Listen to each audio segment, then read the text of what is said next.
أعلن نادي الهلال رسميا عن التعاقد مع البرازيلي نيمار دا سيلفا لاعب باريس سان جيرمان خلال الميركاتو الصيفي، في إطار خطة الهلال والأندية السعودية لتدعيم الفريق واستقطاب نجوم الكرة العالمية والأوروبية.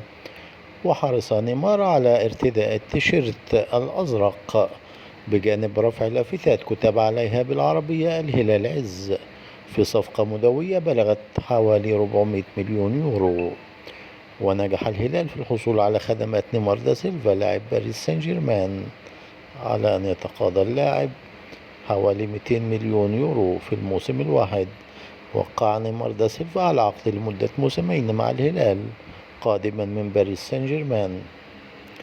وكان الاتحاد حامل اللقب نجح في التعاقد مع كريم بنزيما، والنصر تعاقد مع كريستيانو رونالدو الموسم الماضي وساديو ماني في الموسم الحالي، بينما تواردت أنباء عن رغبة الاتحاد في الحصول على خدمات محمد صلاح لاعب ليفربول الإنجليزي، مما يشعل الصراع بقوة في الدوري السعودي الممتاز في الموسم الجديد، خاصة بين الأربعة الكبار، فيما يسعى أهلي جدة العائد للدوري الممتاز إلى المنافسة بقوة، مما يشعل الصراع على قمة الدوري.